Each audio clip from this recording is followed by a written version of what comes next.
Salut tout le monde, j'espère que vous allez bien, vous avez profité en tout cas de ce premier week-end du mois de janvier, enfin deuxième, mais bon, en fait c'est le complet du mois de janvier. Bon, en tout cas, j'espère que vous allez bien, que vous avez passé en tout cas un bon week-end. En tout cas, on se retrouve, et oui, pour le débriefing de WWE SmackDown. Et oui, cette semaine avait commencé avec WWE Raw, première sur Netflix. On a eu ensuite WWE NXT avec forcément la présence de Dwayne. Et ensuite d'autres grands matchs NXT New Evils exceptionnels, incroyables.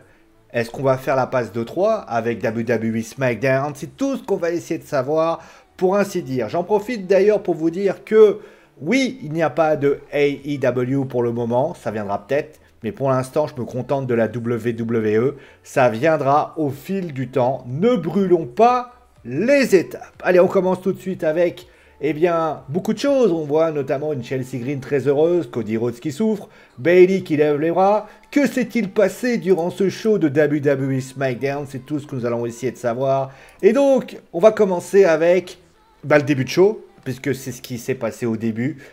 La Bloodline, Kevin Owens, Cody Rhodes et l'information qui a eu lieu forcément. Paul Heyman était là, vous ne le voyez pas, mais on va y revenir bien évidemment. Paul Heyman qui a donc annoncé que Roman Reigns participerait donc au Royal Rumble Match édition 2025. Alors ce n'était pas fondamentalement une surprise, il a désormais décidé, il a justement le Hall of Fame. Donc désormais, il peut se proposer à autre chose.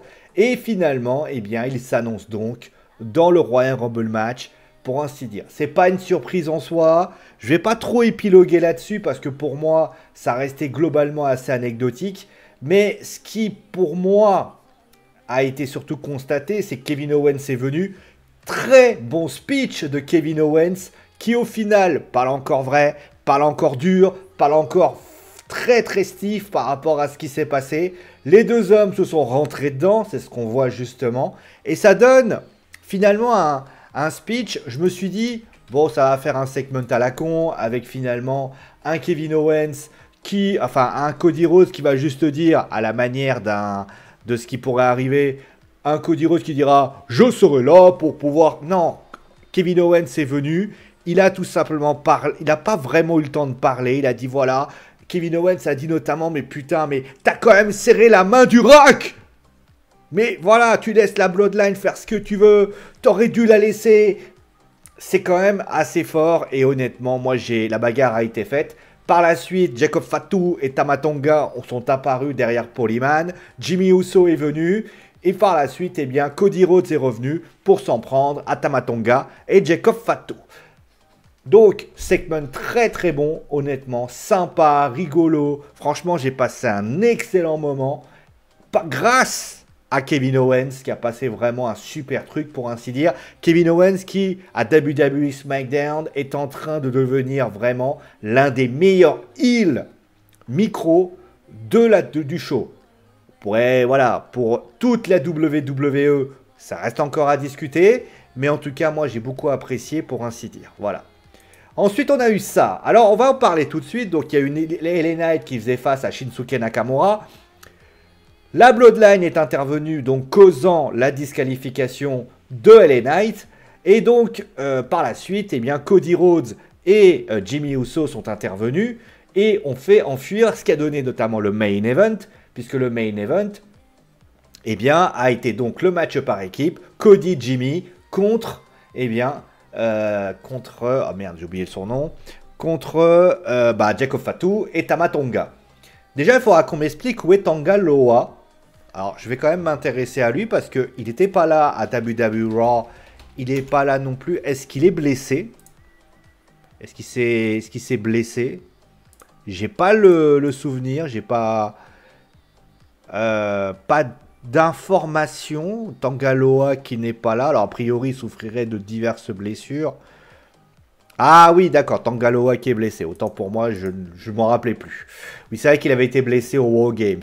Mais en tout cas, ce qui est notamment intéressant, c'est que Jacob et Tama Tonga. Mais On va commencer. Alors, le match en lui-même était très très bon entre Nakamura et LA Knight. Il y avait vraiment un mano à mano qui était vraiment très impressionnant. LA Knight a fait un bon match. Nakamura, notamment dans sa.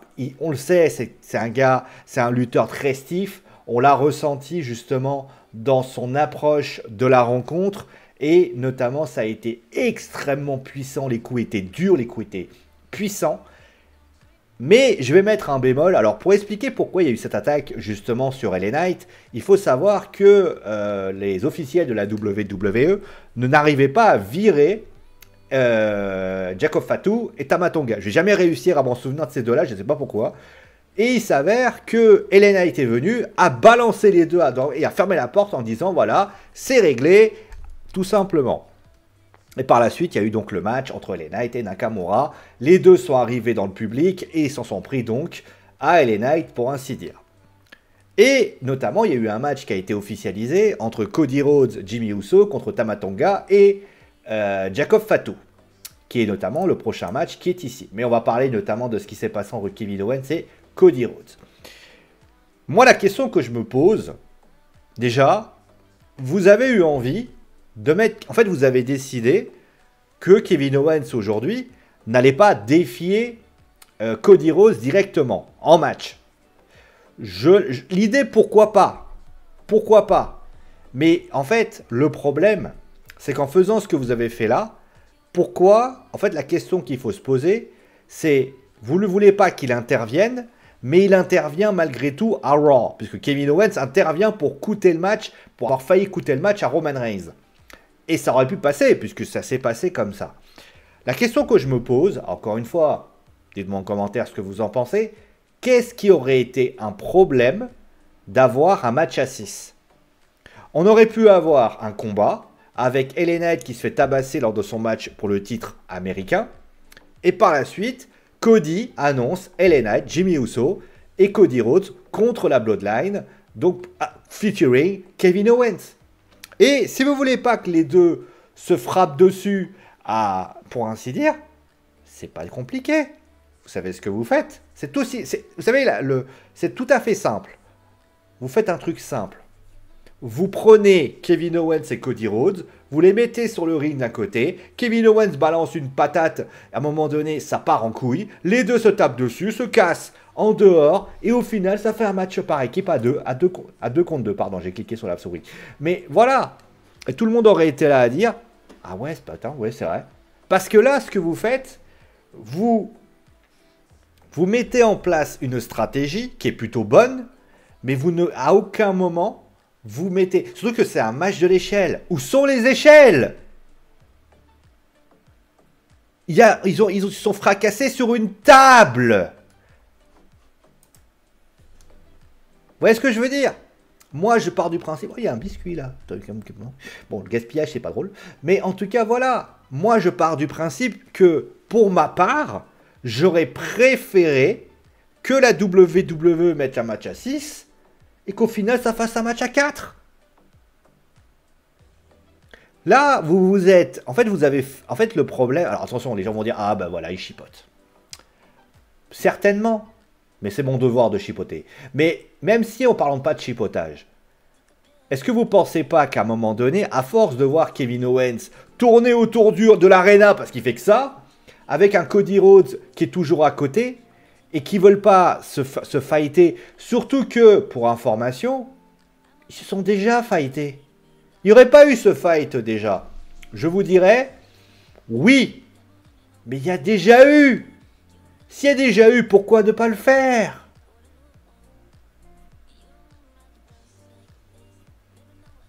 Ça coule de source. Et d'ailleurs, même ça, ça va pas. C'est-à-dire que, ou alors à la limite, en plus...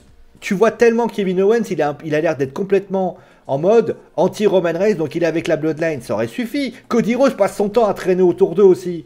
Ça aurait suffi largement. Bon, après, pour le main event, le match était bon. Ça, on va le dire. Après, voilà, Cody Rhodes qui décide de se barrer pour affronter Kevin Owens. Donc, il abandonne Jimmy Uso. Donc, au final, tout ça, vous avez mis tout ça mis bout à bout pour au final rentrer et vous dire « Ah, il faudra peut-être faire affronter Kevin Owens et Cody Rhodes. » Vous voyez ce que je veux dire? C'est dommage. C'est dommage d'avoir voulu... Vous avez fait trop compliqué. Vous avez voulu faire un paquet de trucs, vous auriez fait un truc comme ça aurait été largement suffisant. Bon bref, voilà. Juste pour la petite aparté avec LA Knight, je pense qu'il va avoir un nouveau match de championnat, puisqu'il y a eu disqualification. Qu'est-ce qui va s'y passer? Ça, j'en sais rien. Mais après, pour moi, les 3 matchs sont bons, mais l'exécution manque de finesse. Voilà. On va parler de ça. Donc, bon, vous l'avez deviné. Donc, d'ailleurs, Tiffany Stratton. Putain, j'ai du mal aujourd'hui. Tiffany Stratton est donc venue pour célébrer. Alors, attitude un peu étrange, parce que j'avais entendu des rumeurs qui disaient qu'elle allait rester heel, pardon. Elle a une attitude très face. Hein. C'est-à-dire, à un moment donné, quand elle arrive, la première chose qu'elle dit, c'est « It's Tiffy time ». Tu vois le public qui chante « Tiffy time ». Et à la fin, quand on lui annonce qu'elle a un Fatal 4-Way, elle n'a pas une attitude de heel. Elle a une attitude de face en mode « Ouais, c'est cool ». Aussi, elle fait un moonsault sur tout le monde. Elle prend des risques. La seule petite exception, bien sûr, c'est Bayley, puisque Bayley est face. Bayley va donc affronter Tiffany Stratton. Est-ce que ça peut vouloir dire une chose? C'est est-ce que Bayley va tout simplement orchestrer peut-être le face turn de Tiffany ou confirmer le heel qu'elle est déjà? C'est une grande question. En tout cas, pour le segment, elle a expliqué les raisons pour lesquelles. Elle a expliqué tout simplement que voilà, Tiffany s'est jouée de Nia Jax en disant voilà, mais elle a expliqué, elle a dit voilà, que elle a cru que Stratton était naïve, et finalement elle pensait qu'elle n'était pas capable de le faire, elle l'a fait, et au final voilà ce qui s'est passé. Donc voilà, après bon, l'intervention des 4 qui est venue avec Nia Jax qui disait c'est toi qui je t'ai créé, etc. Et notamment cette phrase, soit tu me rends le titre, soit c'est moi qui vais aller le chercher. Donc voilà. Et au final, il y a ce match. Donc Fatal 4-Way. Très bon match, d'ailleurs, faut le dire. Très bon match entre les 4 jeunes filles. Il y a eu quelque chose qu'on va constater, c'est que la magnifique queue de cheval de Bianca Belair a fracassé Naomi. Alors, involontairement. Mais est-ce que ça peut pas entraîner quelque chose? Qui sait? Mais en tout cas, moi j'ai trouvé que bon, la victoire de Bayley, c'est pas fondamentalement étonnant, puisque Bianca Belair et Naomi sont championnes par équipe. Tu peux pas non plus transgresser les lois des titres en disant bon allez, on va mettre Naomi, on va mettre Bianca Belair. Tu pouvais pas. Je suis surpris pour Nia Jax. Mais ça peut expliquer que Nia Jax et Candice LeRae se dirigent vers les ceintures par équipe. Ça peut être une possibilité, mais je pense que la raison pour laquelle ils n'ont pas souhaité leur donner ce droit à Belair et à Naomi, ça s'appelle Jade Cargill. Je ne serais pas étonné que Jade Cargill réapparaisse dans très peu de temps, et notamment dans le Royal Rumble match. Donc voilà. Pour Nia Jax, je suis un peu plus surpris, mais est-ce que Nia Jax va pas intervenir? Alors, j'ai pas vu que Nick Aldis n'a pas dit que c'était au Royal Rumble. Donc, on peut imaginer peut-être le match la semaine prochaine. Et au final, peut-être un match finalement la semaine prochaine. Et Nia Jax qui coûte le titre à Naomi. Qui empêche le titre à Bayley. Ça peut être une idée, pourquoi pas. Donc, on peut voir tout ça. Mais en tout cas, c'est quand même assez intéressant. Le match en lui-même était bon, hein, je vous le dis tout de suite, allez le voir. Et enfin, les match-up, avec beaucoup de matchs ensemble d'ailleurs, en trio, en quadro. On va parler d'abord des Pretty Deadly. Pretty Deadly qui était rigolo, j'ai bien aimé. J'aime beaucoup cette équipe, je vous le dis. Alors, je sais que certains ne l'aiment pas parce qu'elles ont un côté un peu priceless qui vous aime pas trop. Enfin, excusez-moi, hein, quand vous voyez Goldust, quand vous avez vu les Dust, Goldust et Stardust, ça vous a rigolé aussi. Hein. Bon bref, bon match. En tout cas, les 2 matchs ont été de très bons matchs par équipe. Que ce soit Lelos Garza qui gagne un petit peu avec l'intervention de Santos Escobar. Mais le match était cool, le match était sympa. Vraiment, très bon match entre les deux.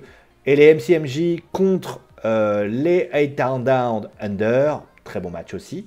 Avec notamment beaucoup de qualité. Si vous me donnez un avis, moi je préférais quand même celui des MCMJ. Mais c'est vraiment un parti pris. Et au final, c'est assez cool. Et honnêtement, ben, ça fait une bonne petite division des familles avec les MCMG, les Street Profits, les DIY, les Garza, les Pretty Deadly. Il y avoir un draft qui va peut-être se faire, ça serait bien que Raw récupère quand même quelques équipes. Parce que les War Riders, bah, à part GD et peut-être les American Alpha et American Alpha Academy, pardon, et les American Made, ça manque un peu de contenu, on va dire. Je pense qu'il faudrait rééquilibrer ça avec peut-être deux équipes qui partent du côté de Raw, parce qu'il y a beaucoup... La division par équipe de SmackDown est quand même plutôt bonne. La division de Raw, c'est quand même un peu compliqué. On l'a vu, hein, les qualités sont là. Eton Prince, Kit Wilson, Humberto, Berto, Angel, Chris Sabine, de toute façon, qui ne connaît pas Chris Sabine? Voilà, Chris Sabine, Alex Shelley, et bien sûr Austin Theory, Grayson Waller. Alors après, oui, ça peut se séparer, etc. Mais bon, après, il y a les New Day, je ne les ai pas cités, mais ça manque un peu de... Il y a une bonne division par équipe en ce moment, à SmackDown, et ça, c'est cool. Bon, alors, qu'est-ce que j'ai pensé de ce show? Ah, j'ai pas parlé de... Ah, j'ai pas parlé de Piper Niven. Bon, on va parler rapidement de Piper Niven. Oui, j'ai oublié de parler de Piper Niven, parce que Piper Niven, bah... En plus, c'était un bon match, hein. Bon, je vais vous le mettre. J'ai oublié de parler de Piper Niven. Pardon pour ceux qui voulaient parler, de savoir par rapport à Piper Niven. Je suis désolé. Piper Niven. Chelsea Green. Bon, qui a battu Michin. Donc voilà. Hein, voilà, je vous les montre. Donc, Michin. Bon. Bah, pourquoi j'en parle? Pourquoi j'en parle pas? C'est parce que le match est pas mauvais. Mais en fait, les gens qui me connaissent bien, ils vont savoir pourquoi j'ai oublié. Parce qu'au final, je vous ai fait une miniature, j'ai mis Chelsea Green et Piper Niven avec qui affronter Michin. Mais si vous regardez bien, bah en fait, il n'y a pas grand-chose. En fait, Chelsea a fait un bon match, Michin a fait un bon match, le match était bon, mais ça reste un match anecdotique en fait. Ça manque un peu, il manquait un truc. Donc voilà. Et d'ailleurs, pourquoi j'ai oublié? Si vous me dites, bizarre, t'as mis ta miniature, tu mets Chelsea Green en miniature, tu mets Bayley, tu mets Cody Rhodes, mais tu oublies de parler de Chelsea Green. Vous me connaissez assez longuement pour savoir que quand j'oublie un truc, en général, c'est qu'il ne m'a pas vraiment marqué. Bah en fait, le problème de ce show, c'est que les matchs sont bons. Rien à dire. Les matchs sont excellents. Moi, honnêtement, j'ai passé un super moment. Le Fatal 4 est bon. Le match par équipe entre Cody Rhodes, Jimmy Uso, Jacob Fatu et Tamatonga, c'est du bon. Les deux matchs par équipe sont bons. Le speech de Paul Heyman avec Kevin Owens est bon. Mais le problème, c'est que c'est bon. Ben, c'est un peu... Voilà, c'est bon. Ce que je veux dire par là, c'est que ça ne frise pas l'excellence. Ça ne frise pas le... Tu te dis pas dans ta tête, ah ouais, quand même. Et au final, bah, tu es quand même dans une situation où tu te dis, ouais, il n'y a rien, quoi. Ça manque de quelque chose.